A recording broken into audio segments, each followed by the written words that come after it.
Moving on to our next speaker. How exciting. Okay, random question for you all. Has anyone here ever stayed in a hotel? Raise your hand. Or a Motel. motel. Doesn't Motel, have to be a motel. fancy one. Hotel, motel. Well, you know those little shampoos and stuff you get? Does anyone ever keep them and you're like, oh, I'm going to collect them? Yeah? I clean them out every time. I always clear it and I put it in my cupboard and I'm like, I'll use it when guests stay, and then I never end up using it. So, imagine if you take those shampoos, conditioners, what do they have these days? Moisturisers, shower Vanity caps. packs. Yeah, they even have like some places have like nail care. Yeah, there was Bizarre. a file in Imagine if you take all of those and instead of just keeping them at home for you to use, you give them to people that are less fortunate than us that actually need these products. Imagine if you gave them to people that don't have the basic hygiene items that we take for granted. And do you know what? Someone has thought of that idea and she is implementing it. And we have her here today. So, please welcome our next speaker onto the stage. She's an entrepreneur and an Australian of the Year nominee. It is Kate Austin. Hello. It is fantastic to be back on the Halogen stage. I was here back in March with the primary gang, and what a fantastic event Halogen pulled together for you guys, providing the most insane bunch of people for you to listen to and be inspired by. So I'm thrilled to be back here. My name is Kate Austin, and I am the very proud and crazy founder of an organisation called Pinchapoo. Now, Pinchapoo, we are the crazy bunch of people who decided to start an organisation based on stealing. So it goes to show you anything's possible. So when you're staying in your hotel and you get those little bottles of shampoo, oh, that's not me. It's okay, we'll work that out. There we go. Those little bottles of shampoo are yours to take. So you pinch them, stick them into your suitcase, bring them back to us, and using that concept, we have been able to provide 900,000, actually we're pretty close to ticking over 1 million personal hygiene products to people in need around Australia in our 7 years of operation. Thank you.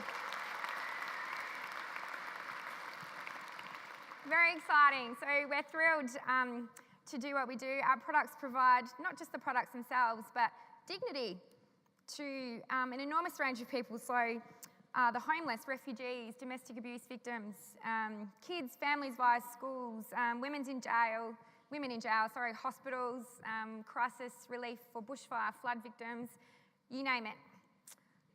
So, did you guys know, I guess when we think about hygiene-related problems, we think about places like India or that have, a lot of hygiene-related deaths. In Australia, 1 in 6 families go through the supermarket every single week and have to make the heartbreaking choice between feeding their family for the week or buying hygiene products. And we think this is devastating in our lucky country. So we decided to do something about it.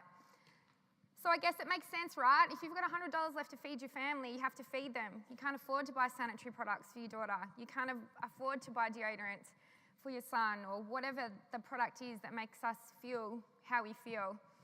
So we're able to provide for these families, and we think that that makes an enormous difference to how we connect with the world, having access to these things and our ability to contribute to the community. And that's what today is all about. How do we impact our communities?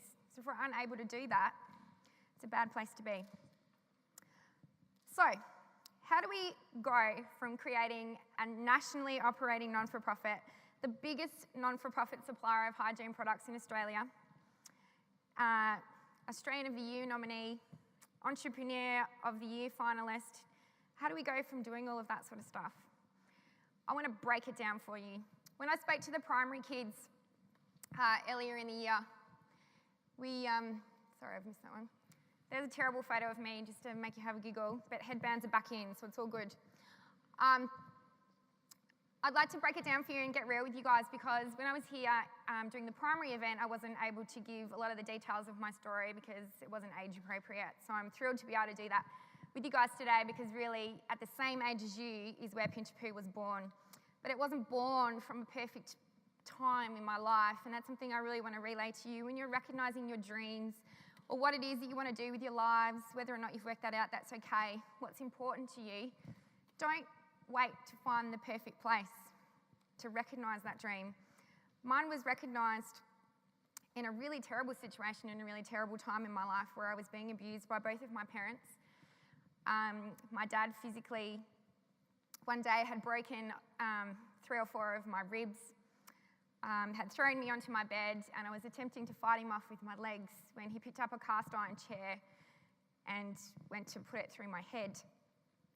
Now, my brother thankfully came in and took the chair out of his hands, and I'm here to tell the tale. But to this day, I don't know what would have happened, but I certainly wouldn't be here. So following that, I left home very quickly, as you would. But if we can just all have a little think for a second, what you would take if you had a few seconds to leave your home. I ran past my, CDs were big back then, I'm showing my age, but I ran past my music that was really important to me. I ran past my clothes, image was also really important. I ran past all those things that you would expect to grab as a teenager leaving home. And I ran into my bathroom and just grabbed my toothbrush. I don't know what I thought I was going to do with that toothbrush, maybe sword fight some people, I don't know. But I left with my toothbrush, and I think in that moment my instinct kicked in, and I knew that I needed to feel human on the other end. And I had no idea where that other end was at the time, but that's what I grabbed. So it wasn't long before I realised at school the next day in the same clothes and underwear, yes, I'd cleaned my teeth, but I realised that I needed a lot more to feel like a human being. I needed my mascara. I probably shouldn't have been wearing it at school, but I was. I needed, some deodorant. I needed some sanitary products. I didn't have any of those things, and all of a sudden I went from being this girl that I am today, being able to stand up in front of a crowd, being the lead singer of a band, having the lead role in the play, to being completely removed from everything that I was previously involved in. I quit the play, I quit the band, and I would sit in the corner and isolate myself away from everybody. And that's because I wasn't able to contribute to the community feeling the way that I was about myself. So our exteriors can act as a really, really powerful ignition for our minds and the way we feel about ourselves. So when I had this kind of lightning bolt moment a long time later, after having my first son, I was in the shower, washing my hair with a pinched shampoo, and I started thinking, I'm a pretty good person, right? Like, I contribute to the community. I wonder how many other people pinch these things, right? And then this lightning bolt hit me, and I know that sounds super cliche, but that's exactly what happened. This lightning bolt hit me, and I went, oh my God, we can use these products to help people. But before I went into too much of a state, well, I did run out of the shower naked and scream to my family. They thought I'd gone completely nuts. I was screaming Pinchapoo and nobody knew what the hell I was talking about. But I started researching to find out if anybody was really focusing on the issue of hygiene and how it affects our ability to connect with the world. So I did that, and I found that nobody was, and I knew in that moment that this was my calling. This was the reason that I'd suffered the abuse. This is the reason that I left home and experienced homelessness. And I was going to do something about it. I was going to change how other people in those situations and many others felt about themselves to start that rehabilitation journey, and it's such a powerful tool for that. So we're pretty stoked. We've got a long way to go. We've got a lot more people to reach, but we're on our journey, and that's the most important thing to know, is to start the journey. Keep reevaluating your goals and keep going. So rather than me just kind of standing up here and preaching my story to you, I wanted to give you some tangible things to take away today, things that you guys can apply to your journeys and what it is that you're choosing to do with your life. So the first one that I think is extremely important is we need to start re-engineering the way we classify dreams. Like, we hear people talk about dreams all the time. Oh gosh, that's my dream, that would be my dream. It sounds like it brings about kind of connotations of the impossible, doesn't it? What about if we start calling them plans? Plans are something that we're going to do. So stop calling your dreams dreams. Start calling them plans and put them into action. That's the first thing. Number 2, ensure your dream is yours. When you guys are teenagers, and even now, we've got so many other influences on our lives, whether it be family or other people at school or teachers or whatever it might be. Make sure you know what your dream is and where you want to go with your life. That's so important. Start redefining what failure looks like. I don't know, I think maybe Alex spoke this morning, I caught a little bit backstage about failure. There's no such thing as failure. we either win or we learn. So every night, I start to think about what I absolutely sucked at during the day. And there's normally an array of things, let me tell you. But what did I suck at? Because there's no point celebrating what I already know. Every day you will figure out that they're not actually failures, they're ways of learning. That's so important. So stop thinking about roadblocks and failures and start thinking about them as learning. Start saying yes more. Open your minds to opportunities. All the time people call me and say, hey Kate, can we hook up? I feel like there's some synergies in what we do, let's have a coffee. And I don't always have the time to do that. But I make the time because I cannot tell you how many doors have been opened by me saying yes. So say yes more. It's such a teenage thing to say no. Surround yourself in people who give you all the reasons why you can, not the reasons why you can't. Remove these people from your life. They are poisonous. And I know you're all sitting here and you can all think about somebody who gives you both of those reasons in your life, because even I can now. So find the people who give you all the reasons why you can. Don't let others dictate your boundaries, right? When somebody says, no, you can't do that, they're showing you their limitations, not yours. You will define yours. Everybody knows what I'm talking about, I know.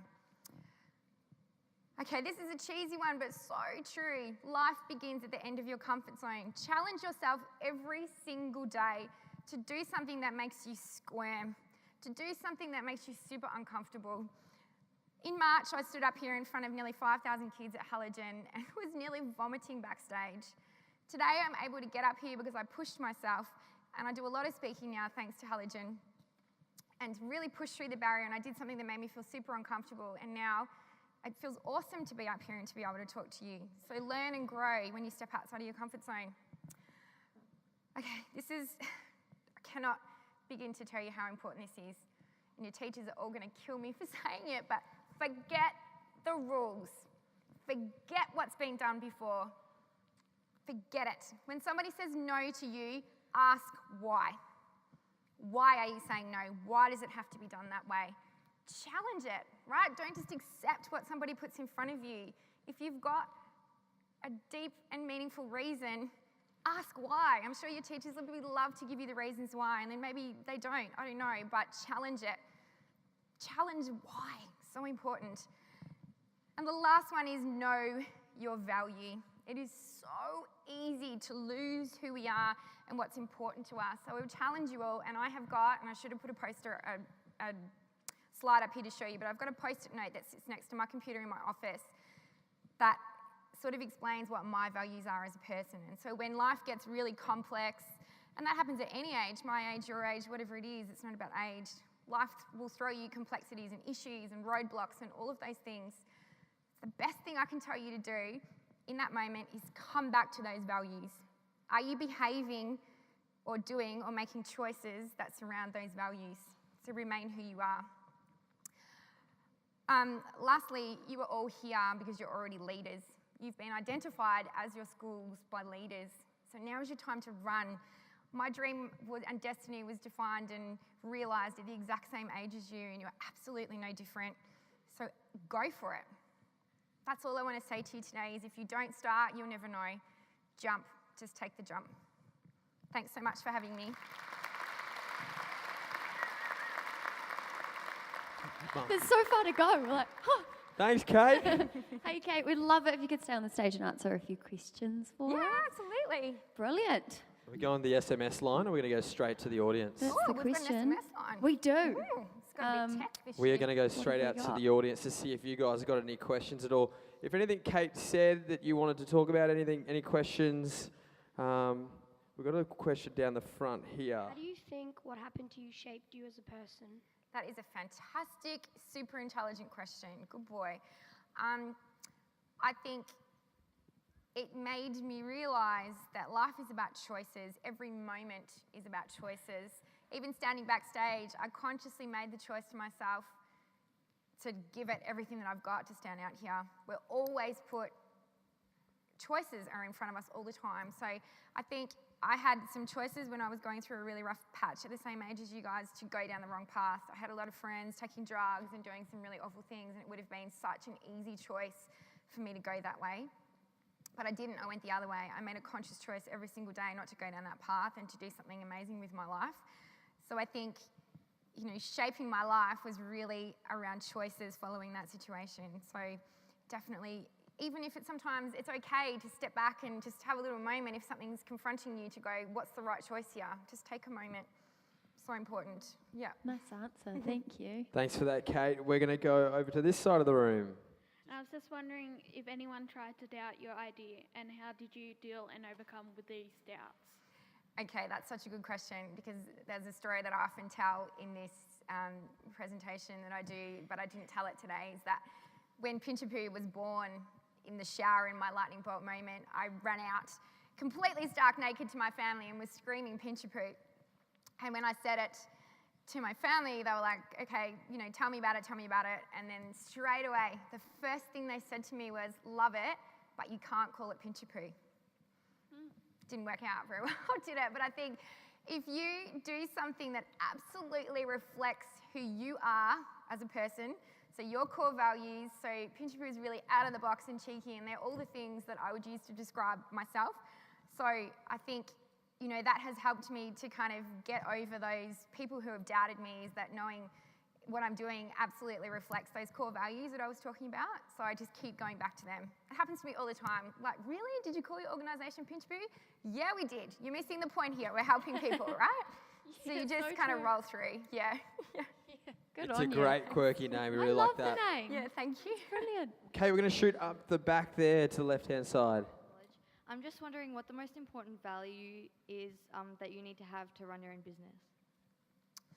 Ooh, that's a good one. I think resilience is a definitely key, and it's not something that you learn overnight either. Resilience is something that you have to learn the hard way. So I always, try to, like I was talking about, redefine what failure is, and so, those downs don't seem as down, and try to stay on the ride. So I think resilience for me is 100%, because there are so many times, and if my family would hear, they would absolutely tell you that I'm not like this all the time. I bawl my eyes out and throw tantrums and throw my computer across the table, and I don't want to do this anymore. But I get up in the morning and I make the choice to get back on the horse, and that's what makes you resilient, I think. Yeah. Totally. Now we're going to head up here. Your name? And my question is, what do you believe is the most important value? So I think I'm just going to go back to resilience and really knowing who you are. And I think that's a really tricky one when you're growing up. I was a completely confused teenager, and but really it's okay to spend some time working out who you are and being by yourself and knowing what it is that's important to you and what you want to do with your lives. So I would say, know who you are and be resilient. Jump over the roadblocks, and when someone says no, find a way over it, under it, round it, whatever it is. It's two tiny little letters. We just need to kind of just keep going, keep pushing forward. It's like I always use the analogy like a snowball running, what do they call it, an avalanche. Rolling down the hill, like it's hard to get you rolling, but once you keep going, it rolls and it's faster and it gains momentum. So you just think about that. Nice, amazing answer. Now we've got time for one more question. Before we do that, I just want to thank Eliza and Phoebe from Sacred Heart School for doing the mic running. Cheers, guys. Great job. College. After you left your home, what leadership qualities did you get? Again, sorry, I feel like I'm flogging a horse here, but resilience. So when you get kicked down that far and you lose your entire foundation, for me, the only way was up. So, day by day, I just decided to, rather than trying to work out the whole next 20 years of my life, I just took it day by day and tried to make simple choices that got me moving forward and not backwards. So again, resilience, choices, knowing who I was. I always had a really strong sense of who I was. And if I can tell you that enough, is to just realise who you are and what your value is to this community and to this world, and stay true to it. Yeah. And Kate, we've got one more question through the SMS line now, which will come up. Tech savvy. Yeah. It is, what was the first step you took to get Pinchapoo started? So true. Love that. You have the idea and then you're like, now what? Okay, so this is a funny story. I started Pinchapoo pre-social media, right? And there's nobody in this room who will even be able to grasp that concept. But we had emails, right? We thought that was, I know, right? Yeah. We had emails. So I just thought, again, just one step at a time. I didn't need to become a nationally operating organisation overnight. So I asked some friends to start collecting their hotel toiletries. They were, kind of corporate friends who were flying all the time. And, do you think you guys could start pinching these? Because I'm going to see if I can get a bit of a collection. Then I kind of emailed a few people because that was really the only platform we had. And then, all of a sudden, again, that avalanche started to turn and all of a sudden their friends told their friends. And then, you might get a newspaper article here or there or whatever. And then before you know it, we're about to tick over 1 million products. So it wasn't overnight, but you just have to take that first step. And that was really just saying to someone, hey, I've got this idea. What about if you collect your products? And then before you know it, we had enough to offer to our first refuge. And that was, a huge moment. And now we work with like 65 different organisations. So, yeah, just one step at a time, one foot in front of the other. Yeah. Amazing. Thank you so much. So Yeah, good, worth a Kate. round of Thank applause. You so much. Now, we do have a gift from you. And Scott and I checked our notes, and apologies to the last gift givers. We're supposed to give you guys the mics. We just hold on to Let them talk. Yeah. Hi, we're Gabby and Ailish from Sacred Heart, and we just, on behalf of everyone, would love to thank you for coming and speaking to us today. We found what you do and what you said really creative and inspiring, so thank you. Thanks, girls. Good job. Thank you. Oh, I get prezzies. Yeah. Thank you. Thanks so much, guys. Thank you so much. One more time, Kate Austin. Now, just a quick reminder, if anything that Kate said today brought up some own issues or thoughts that you have going on, make sure you seek support, talk to your friends, you can contact Kidsline. The key to taking steps forward is surrounding yourself with support, and you should never be ashamed of doing that. Absolutely. There's so much help out there these days. Yeah.